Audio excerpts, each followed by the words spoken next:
What's up, everyone? Welcome once again to Show versus Business. This is the real Theo Harvey. I'm here with Mr. Benja. Look, we have an exciting podcast that we're getting into all things Star Wars, but more specifically, this person is out of here. We're talking about the current president of Lucasfilm, Kathleen Kennedy, and we'll get into more details about what she's about. But Mr. Benja, man, what are your thoughts about what's happening in Star Wars right now? And are you excited about changing and what's happening for the future there? Changing, not really excited about that because I don't know about these last changes that they've been doing for a while. But all Star Wars is like pizza, so we're gonna gobble it down, eat it up, and be happy about it. So we're not here to just bash on anything. It's not like that. But it was a good little discussion, man. I like what we brought up, and that question about Kathleen Kennedy. Was a lot of the stuff that went down with Star Wars intentional? That was a really good question. Like, how much of this was done intentionally with shaking up the audience and getting a lot of backlash and that kind of, publicity seeking? I don't know. It was just an interesting discussion. We led into it with the Oscars and some talk about Trump. So in the media, not just Trump in the media in particular. So a lot of good stuff in this podcast, but stick around for the Kathleen Kennedy business. Oh, yeah. And stick around for our analysis and breakdown of Andor season 2 trailer. So we really went into that and talked a little bit about our excitement potentially of this new one. So yeah, we didn't break it out too much, but yeah, we did a breakdown. We did deep dive. No, hold on now. I don't want the Screen Crush fans, in the comments saying you guys didn't break nothing down. You're right. We don't. We just have fun talking about it, guys. But anyway, we also look, like we always say, please like, subscribe to our channel, Show versus Business. We did a shout out to some of the commenters on one of our large viral short that we just did on Kendrick Lamar. So you may get your name shout out if you just go ahead and put a comment out there, guys. So again, hit that like button, subscribe, and Mr. Benja, let's go. This is Show versus Business, where pop culture meets pop money. We host the real Theo Harvey and Mr. Benja. So Mr. Benja, how was your week? Week was good, man. Week was good. Got a chance to get in touch with myself. Sat down and was in peace. No, not that kind of in touch with I know the Instagram algorithm messed up and started giving me all this craziness, but that's not what I'm talking about. I was just really getting into my meditation practice and, feeling out work and still being calm during work, instead of agitated. So it was a good week, man. Got a lot of stuff done. Good, man. Good, man. Man, my week I was out in Vegas, baby. So yeah, man, Vegas is not as fun when you don't drink, you don't gamble. It's just there. I mean, you just meet interesting people. I mean, I stayed kind of off the strip a little bit at a Hilton, and I was just hanging out, and I ran into some students who were in the insurance industry, and they were from all over the country, and just seeing them do TikToks about insurance was hilarious. So I was like, is that a TikTok dance about insurance? So yeah, man. So it was kind of, it was just there. I went there to just learn about like business and basically how to sell your business and other things like that. But it was just being, it's just so massive to so many people. Sometimes you just can't comprehend all things that are happening. And so I didn't really do much, man. I mean, I got up extremely early because I'm still on the East Coast time. I don't like to mess up my sleeping habits. I'm only on the West Coast for a couple of days. So I'm getting up here at 3:00 in the morning, did that whole thing where I'm getting my coffee, people coming back, stumbling from the club or, I mean, literally. So I was staying at one hotel the night before I left. I woke up at I was like, let me go get my coffee. It's 4:00 in the morning. I go to the lobby and someone's like sitting there snoring right there by the elevators, man, full clothes on. And you just passed out. I was like, oh, Lord. Welcome back to Vegas. So it's, yeah, man. Then I'm coming out and I'm seeing here's the after hours club. They still have the bouncers out there. So yeah, man, it's just an interesting look when you're just not immersed in that whole Sin City vibe. But it was cool, man. It's fun, man. I've been on the opposite side of that. I was in New Orleans and we were doing the whole late night New Orleans thing. And I remember sun was coming up and the guy was cleaning the bar. He was like, hey guys, we're going to clean up for a little bit, hang out, stand outside or whatever, just we're going to clean up for a second. Like, all right, cool. We go outside And all the sunlight hits us, and we're just like, this is just we're out Vampire. basically. Oh, I've been there. I've been in Vegas. I've been in New Orleans there too, man. When Yeah. I'm getting up early, go get my coffee. Yeah. Bourbon Street is like, oh wow, this is not good.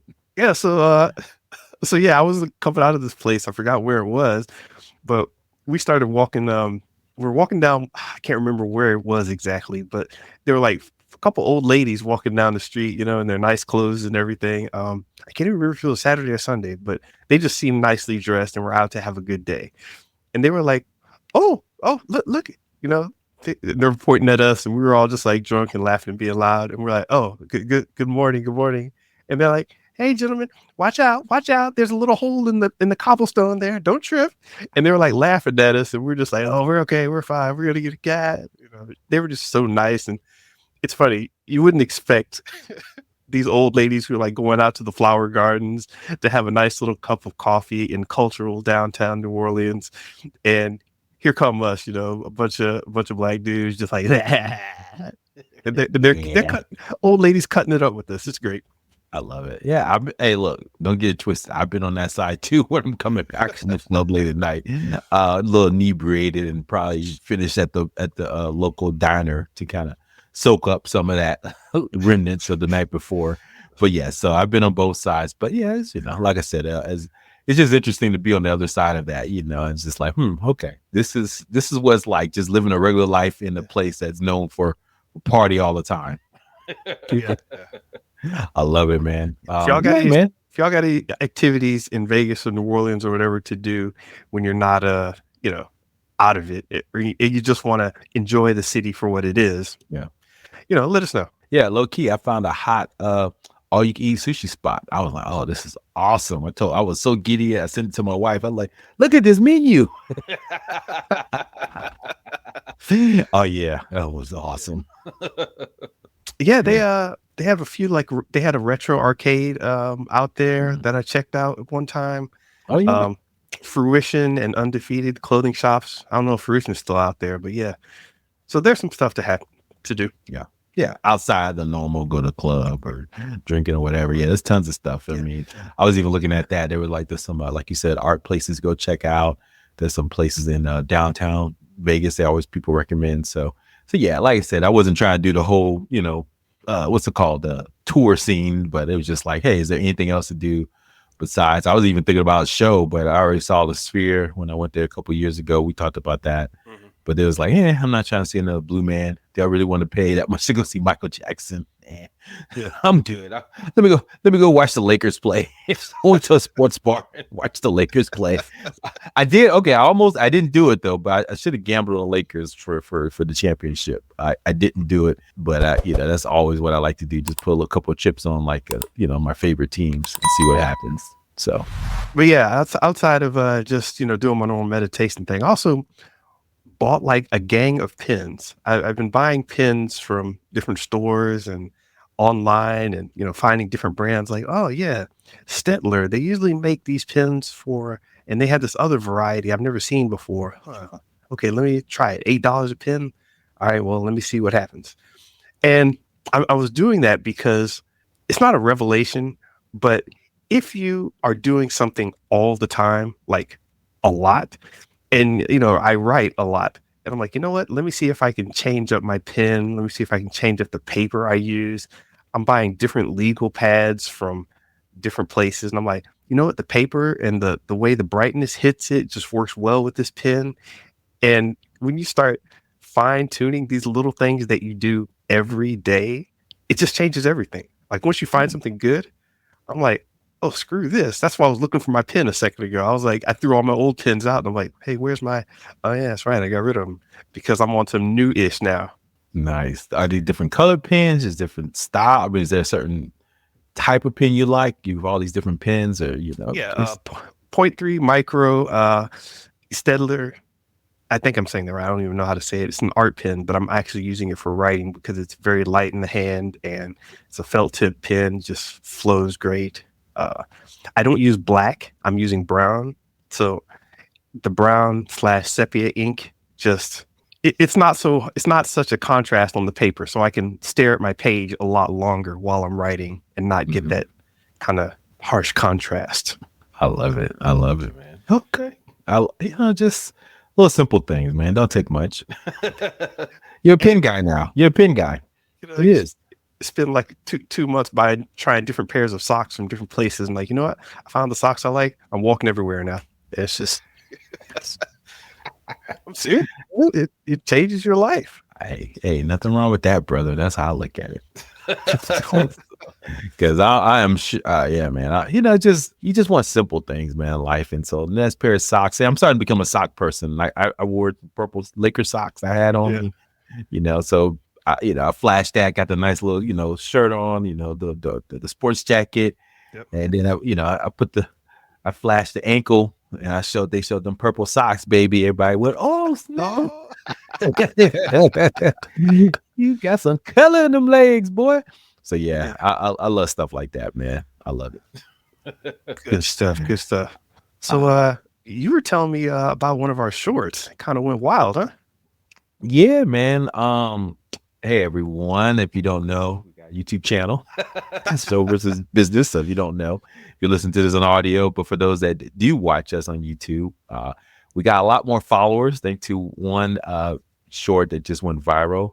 We did a 30-second short last week. It was about Kendrick Lamar. We talked about what does Kendrick Lamar's chain mean, and we got, as of recording of this video, 56,000 views on it, 102 comments, almost 4,600 likes about this short that we did, Mr. Benja. And it just went super viral. Obviously, if you are fans of our podcast, yes, we talk about nerd stuff, nerd culture, pop culture, but we also talk a little bit about music and Kendrick Lamar and this whole Drake thing. It just kind of accelerate things. And after the most recent Super Bowl performance by Kendrick Lamar, we went kind of deep dive into him on one of our podcasts, and that short from it just went viral, Mr. Benja. I think you did a great job of just talking about the different things around his jacket that was interesting, and commented, and a lot of commenters, maybe you can give me a few here, but we have a few commenters that said, hey, this is interesting. I have a take. And so, some lambasted us, and thank you for your comments. Look, we take the haters, we take the lovers, we don't care. Send all the smoke. Yeah, send it all, man. But this is our opinion. Yeah. And a lot of folks, and so reason why I said this was interesting, because it even got shared by it got shared out to other people, and so that's kind of helped it go viral even more for us.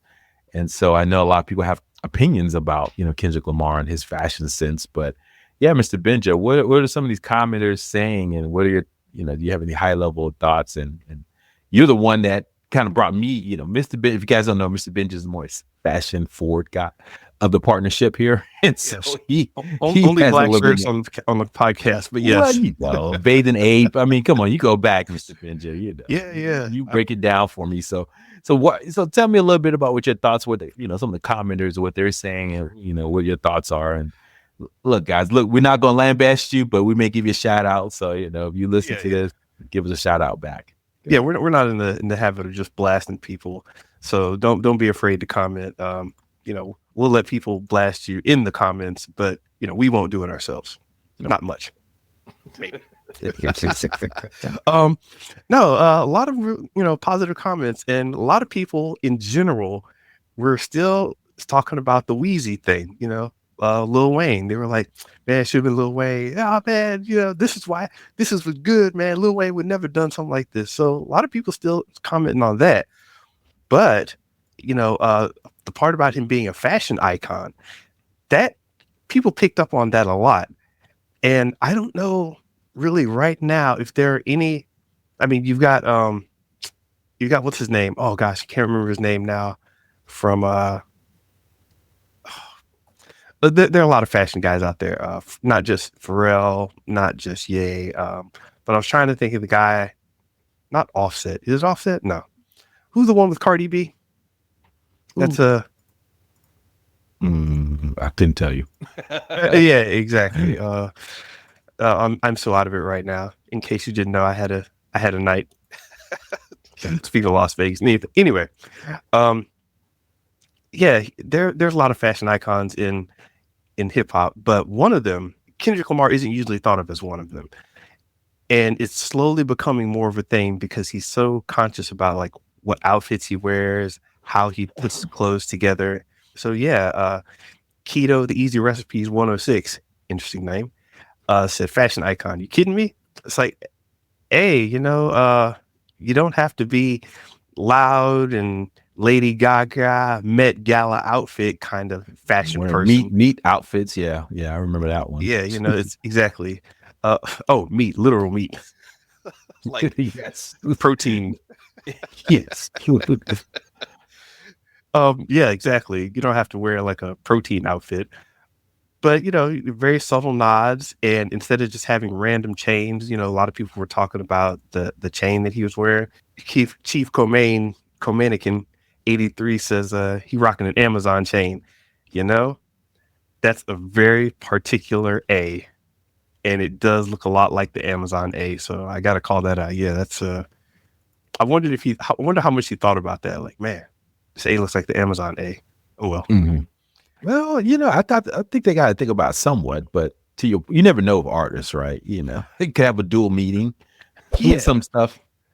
Yeah, exactly. And well, that's the thing with art. It's like you're putting all this stuff together. You're saying, hey, this flows and this flows, and this detracts a little bit too much from the look, or this adds to the look or the feel and the vibe. And as you're putting this stuff together, some guy could just come in the room and chomping an apple and being like, if you turn that to the side, it looks like somebody's junk, and it's like, oh crap, oh, we got to take it out now. Sometimes that happens, but I figure with the Amazon A, they're like, PG Lang A, it's still the same, whatever, and this kept going. The big one, the name on his jacket. Not a lot of people asked about Gloria. I thought they would, but Gloria is a song from his album GNX that his new album GNX that came out, and it seems like a love song, kind of. Mm-hmm. But the more you listen to it, it seems like he's talking about the industry and hip hop and his relationship with the craft. I wouldn't necessarily call it exactly one or the other out of those, but it's all kind of in there together as his art. He's in love with his art, basically. And Gloria was the name given to this persona that he gave his art. So, if you're talking about his fashion and him showing up to the Super Bowl, it's like, my art is with me. This presentation is part of me. It's my love. It's what I'm doing. And he's literally out there presenting it, like not just me, it's also the love of the game out here in front of you. Mm-hmm.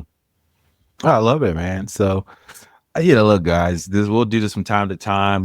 Thanks for all the love and the viewership. And so, look, please comment. We want to build a community around what we're talking about. So if there's things you guys want us to talk about, let us know. We'll go into deep dive. We got one that we'll talk about later on this podcast later on. I think a little bit controversial, especially if you know about this person in the nerd culture space. I think it's going to be interesting to see what people think about her. So yeah, we'll talk about her later, but yeah, we'll give our shout outs for these in our shorts. But then if you want to listen to more context and more nuance flavor, most of the ones that listen to our long form podcast know we tend to go a little bit more detailed than that. And we have receipts, guys. Look, we don't come out here just talking noise. We got a few receipts out here, right, Mr. Benja? Absolutely. Yeah. So we don't just run our mouth. We don't talk complete nonsense. It's at least some. So anyway, Mr. Benja, are you an Oscars watcher? Really quick, Cardi B's husband was Offset, and he was on a fashion TV show with some other people. But yeah, fashion icon. Anyway, am I an Oscar watcher? No, I do not watch Oscars. I stopped watching award shows, and I don't know. My life got better. It's not that bad. No, they're fine. They're Well, fine. they give you back your time. That's true. I got stuck. I don't know what happened. Do you ever watch the SAG Awards? Award show. Not watching it. Yeah, okay. Well, it's No, I on don't watch it. I don't Netflix watch now. it. Yeah, it's on Netflix now. So it's basically what's it called? The Actors Guild, Screen Actors Guild Awards. And Yes. so basically all the actors give each other awards, and you did a good job. No, you did a better job. Kind of thing. It's kind of funny. Reason why I like watching that one, and it was on Netflix, so it was easy to watch this year. Wasn't on just a normal, NBC or something, which I would miss. But the thing about that, they do two things always. Number one, they always start the telecast where the actor gives a story about where they started from, right? They'll tell, I was at the deli, counter over at Publix Hollywood and Vine, and this one guy came by, he threw some deli meat at me, and I said, never again. And that very day, I got my agent, and I was on my way. And so it's just funny hearing these, quote unquote famous actors that we know now that work. They all started from crap, right? So that's always funny where they do the little story at the beginning, and which is hilarious. And then they do like where they all started from, right? They did like a whole montage of all these actors that were on Law and Order. You know that long running TV show, Law and Order, That that's everybody's filmed in been New on. York. Everybody's been on there, man. They said the whole Sopranos cast has been on there. The whole Orange is the New Black cast. So they did. I mean, they had literally it was like at least 400, 200 people that was in the Law and Order, and they had a fun drinking game. They showed all the little actors up there, and they said, "Hey, if you've been in a Law and Order episode, have a sip." And they was drinking. So it's just hilarious, man. That kind of stuff it just gives people hope that, hey, people started from somewhere. So yeah, I digress on talking about award shows in general, but Oscars is like the granddaddy of them all. Be honest with you, Oscars like Super Bowl, Oscars. I think there's another big event too up there. Those live events are still kind of driving, old traditional interest because advertisers, right? If you watch the Oscars telecast, you'll see a lot of Super Bowl type commercials pop up on the Oscars where they're tweaking the commercial to talk, saying, "Hey, do you like this beer? Was even better if you drink it with a Hollywood star." That kind of. I do remember that. Yeah. So it does get watched by quite a few people, and I got to look at the numbers, how many people watched it last year. But so, like I said, I mean, but the challenge has been the Oscars. Is the reason probably a lot of people are not watching as much is because these movies that they nominate, nobody's watched them. It's like they're these niche little movies that unfortunately, not a lot of people watch or care to watch, right? And that's always been the challenge with these Oscars. I mean, Mr. Benja, let me go run down these Best Picture movies. I guarantee the one that you probably saw one of these. Maybe two. And it might be Anything Everywhere All at Once. That one. That was last year, man. Last year. Well, I'm tapped. Yeah. I'm out. No, I think you saw maybe one of these. Okay. Maybe two. So I'm going to guess. So Andor, do you know what that is? No. The Brutalist. I know of it. Okay. Complete unknown. For a second there, I thought you were asking if it was a complete unknown to me. Conclave. Yeah. Conclave. No. Dune Part 2. Yes. Emilia Perez. Know of it. I'm Still Here. No. Clueless. Nickel Boys. Never heard of it. The Substance. On my watch list. Okay. And Wicked. Oh yeah. Okay. So 2 of the 10. And that's the problem. So the rumor was that, I don't know if you remember, the controversy was way back in the day when The Dark Knight premiered, and they get nominated for Best Picture because at the time there was only room for 5 nominations of Best Picture, and it was like, Heath Ledger won the Academy Award for his portrayals. We had the Joker. We had it was like at the time I don't think it made $1 billion, but it made it was up there. It was like one of the top movies of the year, right? And so, but it didn't get nominated for top movie, and people were pissed. So they said we got to expand the number of movies. And that's to give room for like movies that did well, like Wicked or Dune 2. But unfortunately, we all know those are movies that never get nominated by this Academy body, which tends to go a little bit older and a little bit more artsy fartsy, where you get little random movies. And like last year, everything everywhere all at once. It was kind of like the little movie that could. It was kind of a genre movie, but it made like over $100 million. So that was something that kind of got people interested a little bit. But yeah, man, it's and so I think that's what's kind of dying up, the movie business. And when you think about we talked about this before, the young actors, where the young actors coming from. The only actor under 30 that's nominated this year is Timothy Chalamet. And he's very rare. I mean, someone like him in his 20s, you would see him more or less on a podcast as opposed to being a movie star. So it's kind of like if you got charisma, you're a guy or whatever. Either if you're below 30, you're either a celebrity on social media, influencer, or you're a sports star. Very rarely are you a movie person, a movie star, and that doesn't happen anymore like it used to back in the day. And that goes to show you where we are in society. But the thing about Timothy Chalamet, I don't know, did you saw the meme where he went viral talking about college football? No.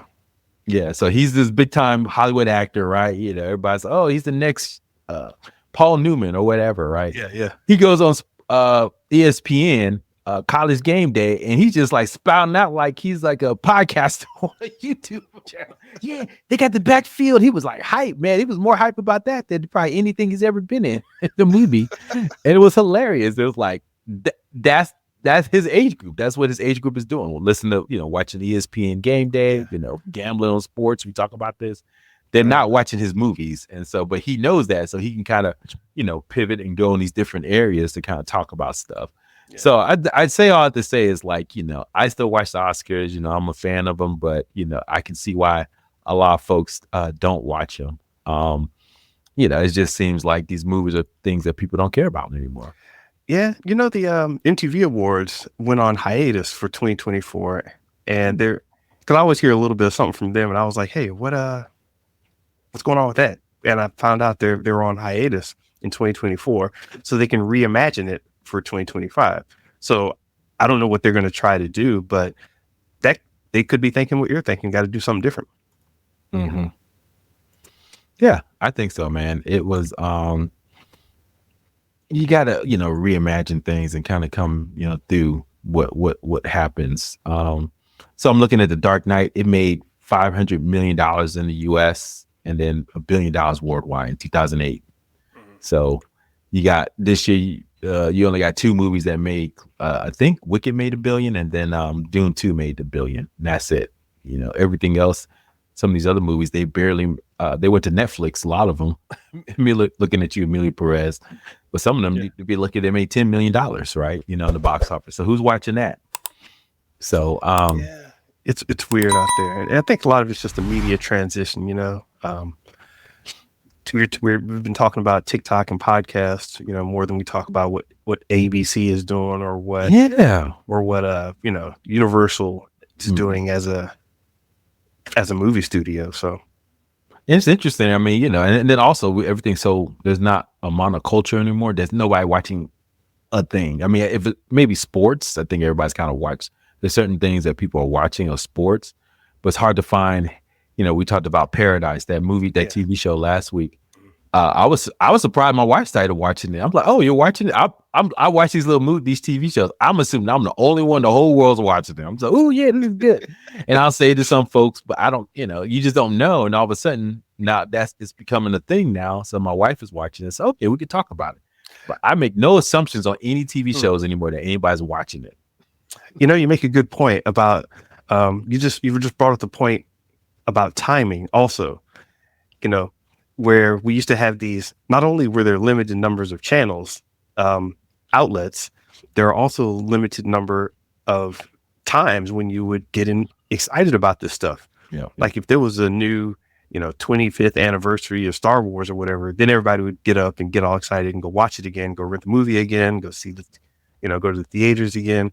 It was all at one time. But now it's like a person just randomly starts talking about, let's say, The Walking Dead or whatever, and suddenly there's a small spike in people watching The Walking Dead. You're seeing videos.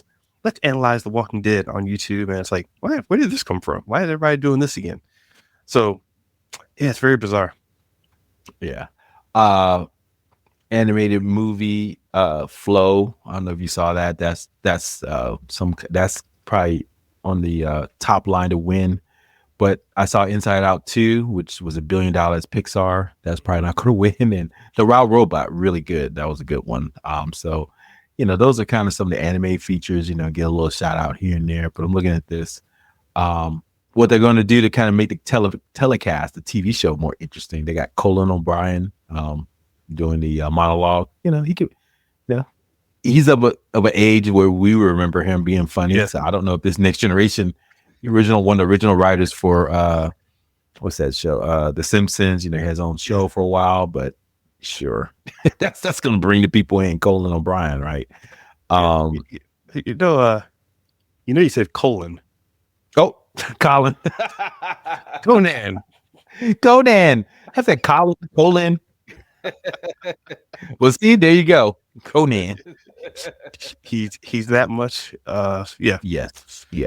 So the rumor is they're going to kind of do like a Wicked kind of introduction to the movies, So basically that's, I think we all seen Wicked. So they're going to have to sit there and redo her, her little singing thing at the beginning to get everybody hyped. But these other movies, man, I don't, like I said, I mean, I saw Conclave, that was pretty decent, but like I said, there's nothing here that I would just say, Mr. Benji, you gotta go see this movie. This will change your life. I think I talked about Anything Everywhere All at Once at one time. That was pretty good, but I wish that,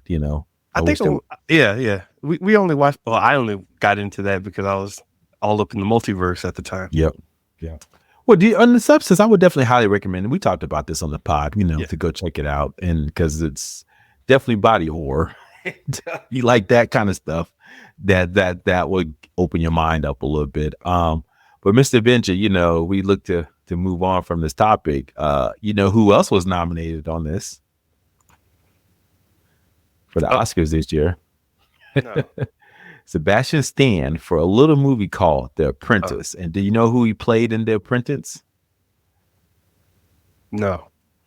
Donald J. Trump. Oh, that Apprentice, right. So you cannot escape Donald Trump, even in the Oscars, man. What is going on? Sorry, I couldn't help that segue along. I was just, as I said, I had a night. I'm trying to segue, man. I'm trying to segue here. So, yes, Donald J. Trump is in the Oscars, but he was also in our hearts when a recent meeting went haywire. Mr. Benja, what happened in this meeting recently? So listen, we're not political pundits. We don't really jump into that arena. We talk about these characters a lot because they're starting to affect media, and they're becoming this. They're at the forefront of media. The news, talk shows, and everything. These people are now at the forefront. So now we get a guy who used to be a TV celebrity, who ran reality shows and was all up in beauty pageants and all this other stuff that he's got going on. Suddenly he comes to the White House, and of course it's going to be a media circus. The first term he was kind of playing around. Now he's in there, and he seems like he's in his zone. He seems like he's just, that's not good for us, maybe, but he's in his zone. I just see him and I'm like, oh, he's doing what he wants to do. And especially in this meeting he had with Zelensky, President Zelensky from Ukraine. There's a war going on between Ukraine. The U.S. is backing Ukraine, or, there's support there going to Ukraine. And it's interesting because Donald Trump has, I'll say, ties, friendly or otherwise, to Putin. So, there's a little bit of a play there with Russia, deal making. And man, if you wanted a boring Oval Office talk to go viral, here's how you do it. I don't know. I suppose we've got a clip of Trump just saying something, cutting him off, making hand gestures while not really looking at the guy. It was a it was a media circus. I don't even know how to describe it, but this is not something we're used to seeing in the Oval Office. Well, even the vice president sitting there, like a little lapdog, JD Vance talking about, have you even thanked us since you got to this room? just, just the who does this, man? I mean, look, it's a wild time. I mean, is this a good thing? Is it a bad thing? I don't even know anymore, Mr. Bench. I mean, I think it just is what it is. Now, someone made a good point. Zelensky should have. I was watching Free Zakaria. If you don't know, he does a nice little kind of international flavor news show on CNN. He talked about it on Bill Maher's podcast last night. He says, look, Zelensky should do what all these other global leaders do. Kiss Trump's booty. Just be like, Trump, you're the best Trump ever. You're the best president ever. Matter of fact, we have a medal for you as our, civilian award for, and then kiss his butt and just say, hey, oh, by the way, can we have $5 billion? And he would do it. Yeah. He just, I mean, it's just, everyone knows that's how Trump is. And you just kind of just flatter him a little bit. He'll get you what you want. And I think people got to realize that's just kind of what it is right now. And it does make for a sad kind of case of state of things where we have to, it's almost like a dictator, where you kind of kiss his butt a little bit to get what you want, or if you don't, then you're not going to get what you want. And it's like, we're all kind of reduced to that, unfortunately, right now. Man, I got to point out with that, Trump has this, I'm in control, but I'm disinterested and I'm above all this look that he makes. It's just like he's leaning forward, hands on his knees. He's got the hand. He's just kind of like, you know what I'm talking about. Yeah. It's weird, man. And yeah, it's the whole thing of like, I don't have to say it. You get in line. If you don't get in line with the way I'm doing things, you're going to get punished. They don't like any type of retort. And in fact, the question that the reporter asked, asking why he wasn't wearing a suit. So I was wondering who this reporter was. Apparently, he's some guy from the very prestigious organization called Real America's Voice. Yeah, that's right up there with the BBC and the Wall Street Journal and New York Times. Real America's Voice. Hey, it could just be something that went under my radar and I didn't know anything about it. But yeah, it's a conservative cable network. All right. Well, he's giving more place to all these conservative podcasters now. I don't know if you saw the latest viral thing. These podcasters walked out the White House with the Epstein tapes, right? Oh, we got the real deal. I don't know if you saw that. That became a meme. People are like, oh, what's in these? He's going to reveal all these highfalutin government officials who were involved in Jeffrey Epstein's case. And, it became a nothing burger. But it's just stuff like this. It feels like we're just in a banana republic where they're just showing us anything just to kind of make us believe whatever. And it's frustrating, it's just like, man, but I mean, how is this different any other time, I guess? Maybe the government was already, they may not have been so blatant with it, but it was more hidden. I mean, we just talked about Biden. People were complaining that Biden was older than he appeared, and they kept lying to us about that. So it's kind of like. Yeah. So, apparently from some reports, and, I don't know enough political baseball, maybe you guys can help with that. But apparently a lot of these discussions happen like this in general, but they make it a point to not do that in certain public forums, right? So, you have a public forum with all these people. It's like, okay, there's a certain dance we do, but then behind closed doors, or if I know that it's not going to get publicized at all, then that's when it gets spicy. So apparently it's always spicy, but we just don't see it until now. Yeah, good point. Yeah, I think that's the case. That things that get spicy is just not as shown, or they try to hide it, or they try to be a little bit more, sanctified. Well, because it's just like, I think there's a piece of this where people, they don't want to spook the there's probably a lot of bad stuff goes on, but they don't want to spook people too much because confidence goes down, people start buying, it just slows, because let's be honest, it's all about the money. So if the economy goes down, the stock market goes down because people are afraid that, World War III is going to happen, God forbid. But, if they feel like our world leaders are just at odds with each other, Yeah. it's just perception at that point. And so that's why they probably try to hide a lot of stuff. But Trump is not hiding nothing. And, and so I guess it's baked into the cake a little bit. So the stock market is not moving as much. Yeah. But it may get to a point where he just does something just too crazy or something breaks too bad where it's just like even he's going to have to backpedal because once the confidence is gone in the economy, it can get bad quick, So yeah, exactly. And that's the thing I think people are leery of when they see things like that, right?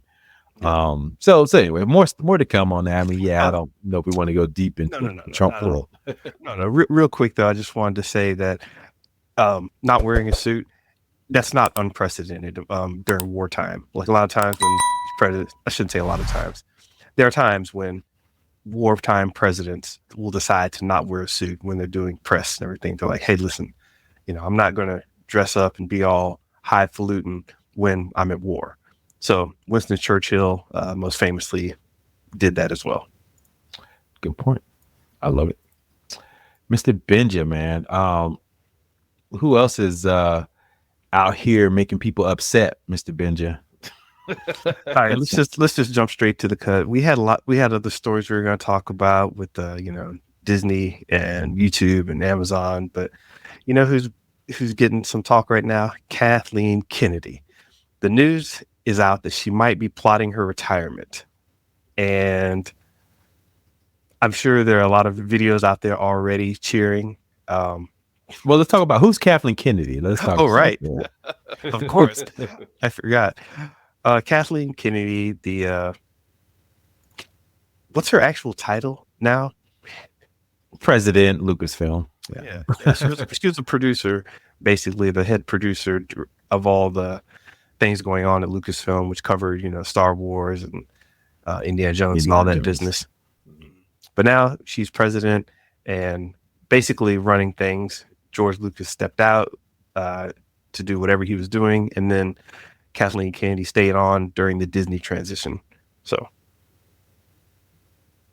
she's plotting retirement. Is that what I'm hearing though? Yeah, Mr. Benja. She started with George Lucas, and I think her husband is Frank Marshall. So if you watch any of like Star Wars films back in the day, or even now, and Indiana Jones, it was like Kathleen Kennedy and Frank Marshall, and they were kind of like a producing pair, and they worked with George Lucas. It sounds like they were kind of like more the doers. There's a producing team, right? There's always the high vision guys like, I want to make a Star Wars show where there's people in space and there's a father and his son and they fight. Make it happen. Now they got okay, what color will Star Wars look like? What's the color palette? What kind of artists we bring in to make it look like so I was like, she was like the worker bee, right, to kind of make the vision of George Lucas happen. And so when Disney bought them 13 years ago, so she remained on and kind of helped Disney kind of shepherd. She was basically the kind of like what's his name for Marvel, for MCU, Feige. Yeah, Feige. She's like the Feige of the Star Wars verse, right? She kind of handpicks the directors, the storylines. I mean, yes, the creators are the ones who do all that, but she's kind of shepherding it. No, this is Star Wars. We don't have the color pink in Star Wars or something like that, right? It's just like the whole brand. I mean, you know about this. You remember like Procter and Gamble? They have brand managers, right? You're over. You're over Skittles or something like that, right? There's no such thing as a purple Skittle or something. Yeah, I think there is, but they manage what makes a Star Wars movie and what doesn't. So that was her role for all these years. But as we all can attest, Star Wars is in bad shape. I mean, we had these 3 sequels that came out to much fanfare, but The Force Awakens. Let me just get this right. I always get the ones, and that's how bad it is, man. I don't even know all the Star Wars sequels. Don't forget, you could throw Rogue One in there too. Yeah, okay, good point. Star Wars. So, I mean, let's look at all the Star Wars movies that she kind of produced here, right? So we look at them. I got them in front of me now, so I can kind of look at them. So obviously after it got sold, right? The first thing was, and they kind of had to, right? Because think about it, they bought it for like $4 billion. Yeah. Disney, but so they had to kind of make movies to kind of justify the investment that big, Mhm. right? So they need to make these movies need to be make billions of dollars. So the first thing she released was The Force Awakens in 2015. As much fanfare, people were excited, new casting. I always felt a little overwhelmed when I watched it. It felt too much like A New Hope, the original Star Wars I saw back in the day. Yeah. But it still made $1 billion. People were fine with it. I think you were okay with it, right? For the most part. No. Oh, no. No. She broke they broke the rule. You'll hear creatives say, give them what they want. But then when producers hear that, they try to give them what they want. It's like, no, no, no, no. We don't give them what they want. We don't give them, we give them what they want, right? But when producers hear that, they say, oh, we give them what we think they want. No, no, no. We give them what they don't know that they want. That's what creators are saying. So the creators are saying, yeah, they don't know that they want this, but we're going to give this to them. And they try something new. When Kathleen King was like, yeah, we'll, give them what they want. A New Hope. And it's like, ugh. From my Yeah. Yeah. It was kind of, but it was good to have Star Wars on the big screen again. I think we hadn't had it since was that the Revenge of the Sith. That was like in 2005, which is the prequels, and I think a lot of folks I think we were excited about those prequels, and that was the last time George Lucas was actually over Star Wars, but then it kind of left us a little overwhelmed. But quiet as kept, we talk about this. There's a growing group of young fans that's their Star Wars, no matter what. You don't talk bad about no prequels, boy, around these little millennials. You run the clip of, the guy who played Jar Jar Binks and Hayden Christensen coming on stage, crying in tears, and everybody throwing roses and screaming their name. They love it, man. Don't talk bad about no Jar Jar. Yes. So anyway, after the new Force Awakens came out, the Rogue One, which came out in 2016, I think a lot of folks like that, me included. It was a different kind of like the Dirty Dozen set in Star Wars. I mean, let's be honest, that's pretty much what it was. But it's basically a Star Wars story. So the rumor was they were going to have like ones that follow the Skywalker, Jedi, and the story of that. They're going to have a movie that's just set in the world of Star Wars, right, to kind of give more flavor. So Rogue One was a success, but was met with a lot of, and that's the why I think people are kind of gelling with. And we'll talk about it later when we do our trailer breakdown, right? With the latest, what's it called? The latest show, Disney Plus show, Andor, right? Which is kind of that spirit. Same actor, basically, who was in Rogue One is showing up in that TV show. So I think that's kind of in this Kennedy era. That's kind of one of the ones that's beloved, right? Rogue One, people liked it. So yeah, so we kind of moved on. Mr. Benji, see if you know off the top of your head, what came after that? After Rogue One, was that after The Force Awakens? It was the Last Jedi. Very controversial. Rian Johnson did the directing. He's the fame of all the different mystery movies that's coming out. People love him. People hate him. But he did his own version of Star Wars after J.J. Abrams did his play. And a lot of folks did not like Last Jedi. I have one. I like it. I saw what he was trying to do. He was trying to expand beyond the Skywalker. And I like the fact that he told a complete arc of like Luke Skywalker being disillusioned in his older age and trying to come back to it. A lot of people don't like it because Luke Skywalker basically was an asshole and then, drank some blue milk and then died on the hill somewhere being an asshole. So I get that part. He's a Jedi Master. He didn't do nothing. People were mad about that. But I don't know, Mr. Benji. I guess you weren't a fan. Is that correct? Gosh, I am. So let me be clear. It was not bad. It was well constructed. It was properly laid out. There was just a lot of, it was well done. It was well made. It was a properly put together story. Everything went together right. There's just one simple fact. I didn't want any of it. I'm sitting here thinking, wow, that is a very beautiful shot that I don't want. it's just like the entire thing was just, it's, yeah, I'm dredging up old feelings here, but Yeah, I no, can it was see. fine. And if you It's liked it, emotional. that's cool and everything. But it was not my cup of tea because of the decisions he made going into it. So Yeah, I mean, he definitely tried to just make Star Wars his own, which I ain't mad at him, right? And so Rogue, the new hope. I mean, the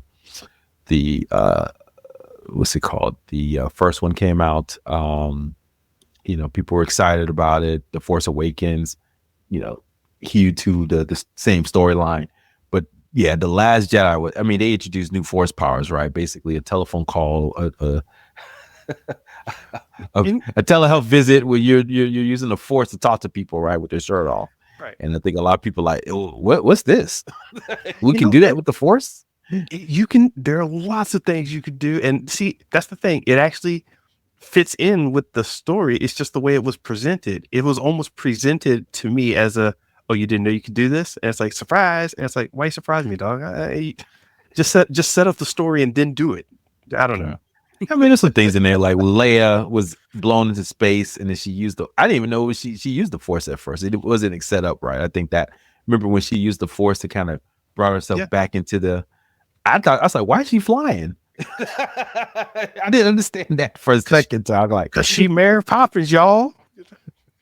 but yeah, Ryan. I mean, he had that cool scene when they went to hyperspace. Man, remember that scene? It was like quiet. It was like, and then it was like that was amazing. That was a great visual. Why are you bringing up bad memories? You didn't like that Star Cruiser going into hyperspace? As I said, very cool, very interesting. I didn't want it. Anyway, so very diverse. So now that's when kind of the wheels fell off. Let's be honest. After, I mean, you can see based on this discussion, you can tell. Yes, you can tell. That's we can't just like, oh hell no, this is not my Star Wars, right? Then they got the broom kid out here doing breaking dances with the broom, breaking two electric boogaloo with the broom. I was like, oh my goodness, what are they doing here? So yeah, this brings up a very good question. And Star Wars is like pizza. It's like all pizza's good to an extent. It's all pizza's pretty good to me. So I'm not worried about whether you liked it or didn't. It's still Star Wars, still good. So the thing that makes this whole situation interesting is wondering one thing. Did Kathleen Kennedy intentionally stir the pot with the Star Wars fan base to get clicks, views, people talking about it, and into the seats to drum up more fan base excitement or energy? Did she do that intentionally? I think she did. I think what happened was, they brought J.J. Abrams to come back in to kind of get Star Wars back on his feet. Remember they had that whole black and white photo with they had the legacy guys sitting over here, Han Solo and Carrie Fisher and Mark Hamill, and then they had the new folks that they hired, right, to kind of get them excited. And everybody was just, oh wow, Star Wars is back, baby. They about to film. And so we saw the movie. It was okay, but this is great. This is a new trilogy. They're gonna do what's right, just like Phantom Menace. We got fooled by the first movie, and then she gave it to Ryan. What do I want to say his name? Ryan Johnson. And it does seem like there was no plan. I think that was the thing, and I think maybe she thought that they could give the artists more free reign and do what they wanted to do to make Star Wars their own. Because she's not creative. We talked about this, right? And George Lucas is probably the creative person with the visionary. She does not. I don't think that she's not that type of producer. She needs a creative partner that's going to have the visionary. We talked about this on the last podcast, right? You got to have one that's kind of out there and one that does the work. And I think she was looking for that. Exactly. And to the point about, I remember I told somebody I didn't like The Force Awakens. And the first thing they said was, you don't like Rey? And like really got upset with me. And I'm like, whoa. How'd you jump there? And then I started thinking about the way that this stuff was presented. It's like, for the first time we have, a female Jedi coming out there. She had the shirt, the Force is female. And I'm like, okay, this is something that didn't come from a purely creative place. Like, it was an agenda. I didn't want to use that word. I mean, But you know, The Force Awakens, like, if she was such a Mary Sue character, man, it's just like you had no training. You know how to do all this stuff. I was like, she can do the Millennium Falcon just as well as Han Solo. She can yield. She was going against a Jedi Sith Lord, right? In the first, I'm like, what is going on here? That's what threw me off too a little bit. I was like, you know, it's just like this is too much, too fast. I mean, let's show some development. But yeah, that kind of controversy, I think, you know, wouldn't bother her in terms of like planning. Like you're coming up with this stuff like, yeah, let's do this and show people that, you know, we can have a, you know, the Force is female, strong female lead. And it's like, okay, once again, like with you know, Rian Johnson and The Last Jedi, it's like, yeah, you're doing that, but it's fine, but it's not what and how and the way I wanted it. Like you could still tell that story. And it didn't stop there, which is why I continue to think that she did this a little intentionally, set this whole thing up, because it didn't stop there. It went into the shows. It went into, we've been saying it's Disney, but I'm like, hey, maybe she went over to Disney and was like, hey, Disney, I feel what you're putting out there. Let's do this. Let's stir some pots. And I'm like, okay. Star Wars this. See what happened? Well, so you think she did intentionally what, to create an agenda or intentionally stroke anger of the fan base a little bit when they did the by making agenda type storytelling? No, I'm saying what was intentional to me was just, you know, let's stir the fan base up, let's shake things up. This idea of, you know, let's really shake things up. Let's take what we have and, you know, shuffle it around, see what we can get coming out the other side. Let's get people excited about it. If they don't like it, that's cool. We're getting people talking about us. All publicity is good publicity. So I'm not going to worry so much about the backlash.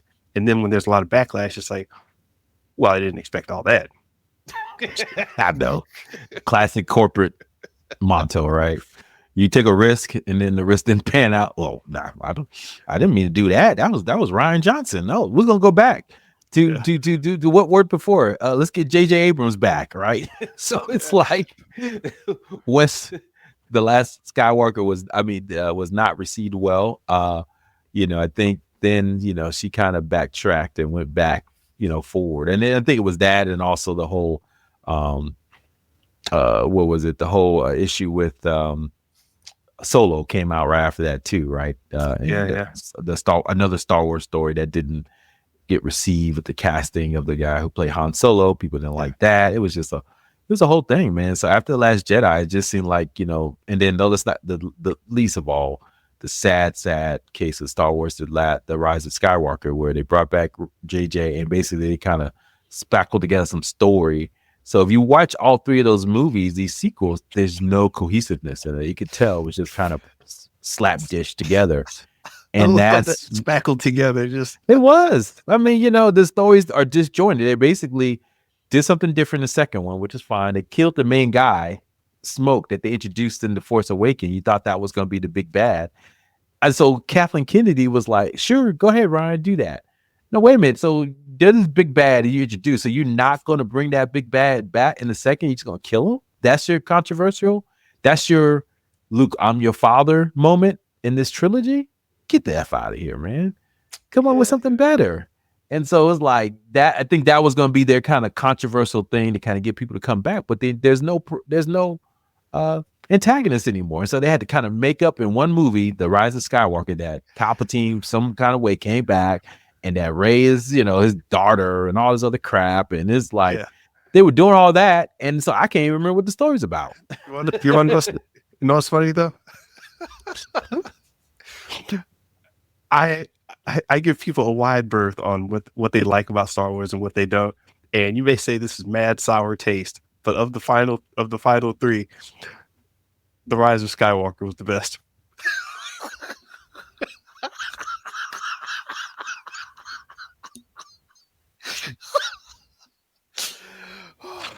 Oh, I got lightheaded just saying that. Are you serious? Are you serious? I'm watching it with popcorn like, man, that's bad. But it's bad. Yeah. See, it's bad to me, but not offensive. if like, Oh, it's like no matter how bad it is, like it didn't offend me in terms of what they were trying to do and what they wanted to do. mm, It just rolled off the tongue bad. You look at something like The Force Awakens and Last Jedi, those are two different extremes of played it too safe, played it too loose. And yeah, please wow. flame me in the comments. I love it. I love it. Yeah, I'm trying to rack my brain on what happened. I mean, we had at the end, also Man, there sadly, was a force on a starship, like on the side of it. yeah, it was a bunch of stuff What you gonna going on. do? They had the girl, I think she was Lando, they had Lando Calrissian popping up, his daughter. They were doing some side project. I couldn't tell you what it was about. I mean, so it was just like a whole thing. And the sad part was that and also I think, the passing Carrie, I think that was gonna be her. Remember every one of these sequels, it was gonna be featured. Like the first one, The Force Awakens, was Han Solo. Yeah. The second one, it was about Luke Skywalker.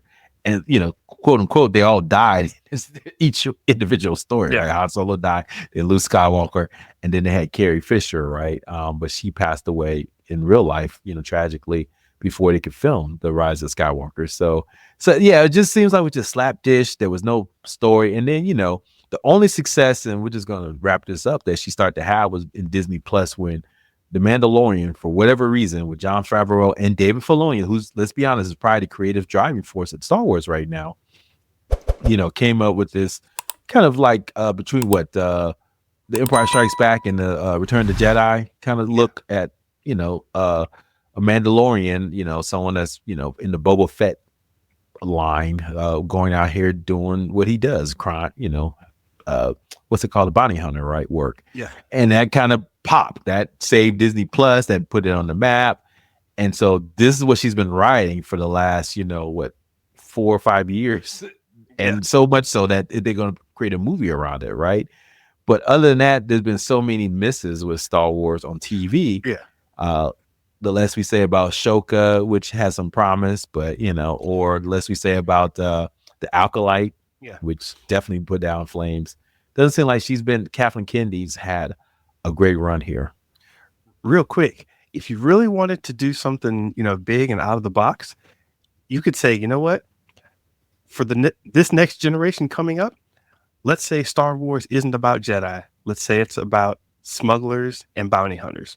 And you start there because you've got that seed of a character. And so you restart the whole thing from like the Mandalorian side, the bounty hunter side, the Hutts, the I forgot their name now. The crime syndicate. Banking clan. Yeah, the banking clan and all that stuff. Which is an interesting concept. I mean, Solo kind of dabbled in it, a little bit, and I'm there for it. I mean, I do miss, sprinkling in some Jedi stuff in there, because they do give you more of a visual palette, let's be honest. The crime syndicate, they're just shooting pew pew, shooting. Now, but be honest with you, the one that's been getting the most flavor is the whole political intrigue stuff, which is Rogue One and what's the show?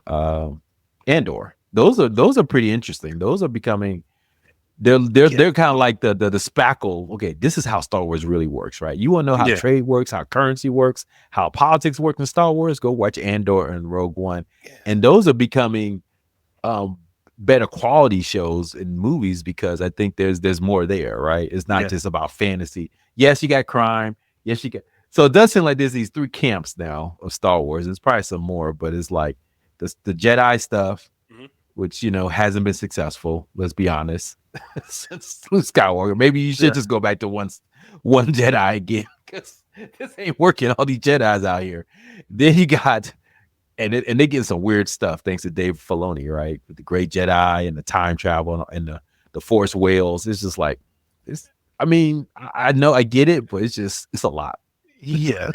Then you got the crime syndicate, right? Which is Han Solo, which I think is cool. But they still keep trying to bring in Jedi when they bring back what's his name all the time? Maul. They always bring back Darth Maul. I'm like, what? Just keep the Jedi out of here. Let's get some Hutts. And then finally they got the whole what's it called? Oh, and the Skeleton Key kind of had some of that crime syndicate about it. I don't know if you watched that. That was pretty good. But still some Jedi mixed in there.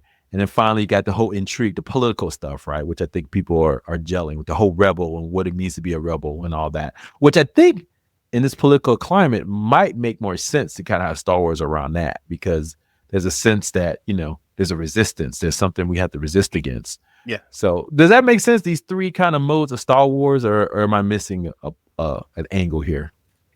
No, that's pretty much it. I think the big camp. So yeah. Well, Mr. Benja, man, this is interesting. So Kathleen Kennedy, deuces, and we'll see what happens next. So, Mr. Benja, speaking of which, do you want to get into? We talked about Star Wars. Do you want to get into the trailer of Andor and see what they got planned for us? Let's do this trailer reaction. Andor, quality show, whether you like it or not. It's a quality show, meaning a lot of time was put into it, time, care, study. And in fact, some people say it's almost too good for the average Star Wars person because you have to sit down and actually follow it. It's not just like pew pew and jam with the laser swords and lightsabers and stuff like that. So season 2 is coming out, and it's got a lot of the hardcore people hyped up. I have not seen this trailer. It came out. But you've seen it. I haven't seen it though. Yeah, but I can't remember what was in it. But yeah, let's do it. All right, so we are going to get into the Andor season 2 trailer, streaming April 22nd on Disney Plus, and we'll start this in 3, 2, 1, play.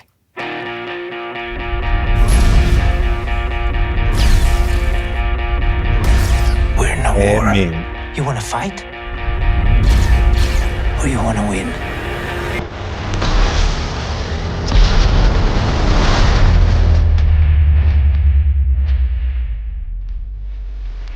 Uh-oh.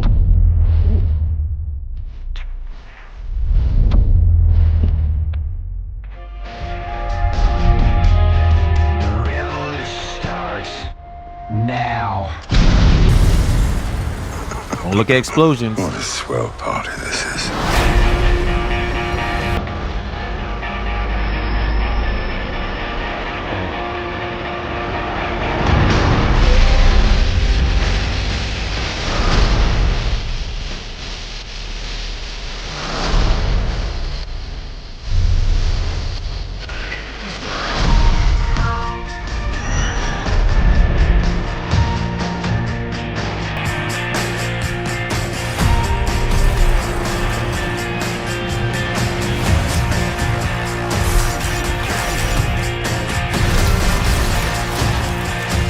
Remember this moment.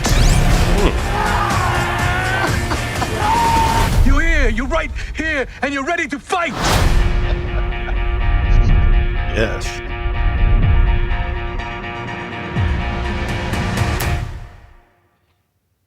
Okay. Yeah, man.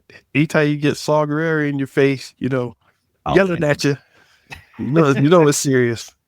That gnarly beard and that offsetting. Yeah, man, I love it, man. Saw Gerrera, shout out Clone Wars, which Dave Filoni, he put all this together. Yeah. So I don't think we're gonna see any Jedi in this. I'm trying to think. They didn't show any in the first season, did they?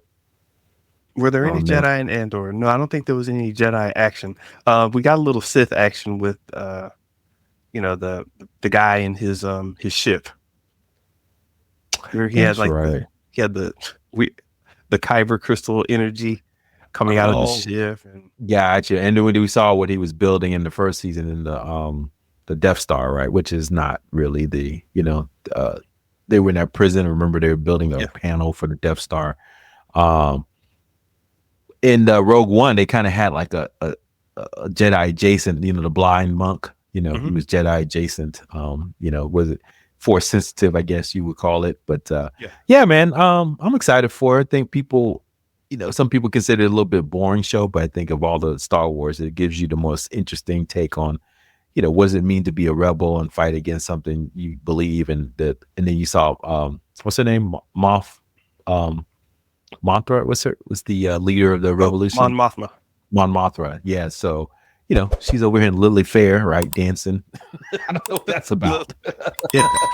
This it's funny. It's definitely an older vibe, like for an older audience. Like, okay, we're gonna double down on this. And you can tell by the music and the styling. It's like, let me see, what did they say? It's like critically acclaimed. Oh yeah. Like, the first season of Andor was hailed by critics everywhere. It's like, who are you talking to? Have Star Wars fans ever cared about the critics? Exactly. And the second blurb says emotional, thrilling, and exciting. You're like, once again, better be. Yeah. Well, then the thing was that this was a show nobody was checking for, right? But I guess, is it Tony Gilroy? I think that's the director. He's like a big time director. He just say, hey, I want to make a quality Star Wars show. And it's so funny, like all these directors, man, don't quite as kept. Let's be honest with you. No matter what you've done before, I bet all of them have a Star Wars story inside of them. I guarantee you, man. It's just like, Cody indie director Ryan Coogler's got a Star Wars story inside of him. I guarantee you. Guarantee it's. You know what? That is an amazing concept. If you were just to take some random, I mean, I know they kind of did it with, you got your different directors on stuff like on The Mandalorian, where they played with getting in different directors to different shows, and hey, let's have a different writer, and you do that all the time. But the way they presented it and the way they followed through with it was really interesting, and I think they could kind of keep doing that with shows and maybe one-offs, anthology series or whatever, where you get like a certain director, like you're saying, Coogler, and Coogler does a Chewbacca story, or a story of the Mon Calamari, and it's just like some 1 or 2 episodes, 3 maybe, 1 even, and it's just like, all these different angles on Star Wars. That could really do the thing of helping grow the base, which is what Rian Johnson was doing with Broom Boy and all that other stuff. And I like the Casino Planet. I really do like the Casino Planet. I liked it too. It was a little too kiddie for me though, but was it Cantor Bright? I don't know how I remember that. Sometimes I can't remember anything, but I remember that Cantor Bright. It was just like, you're right. It was just like, hey, this is Star Wars. Yeah, there'd be a casino. People out here trying to get that money. Mm-hmm. So I liked it, man. Mr. Benjamin, man, I think this has been a good episode, man. Anything else going on for you this week? Oh man, I still got more pins coming in from Amazon, so I'm going to be trying them out, and banging out some writing. I love it. Yeah, same here, man. I'm back in the saddle. Sell. So I'm about running my mouth. Get these sales going. Spring break is coming up, so I might be out of town here in a little bit, but yeah, trying to hit it hard, man. Things are warming up, so super excited about that. Well, everyone, thank you for listening. Hope you enjoyed the podcast and what we had to share. Look, if you like what you're hearing, please like, subscribe, and comment at Show Versus Business on X, Threads, YouTube, and Instagram. Listen to us at Spotify, iTunes, or wherever you listen to podcasts. And get a chance, go check out our website, Show Versus Business. All right, Mr. Benja, have a good one. Peace.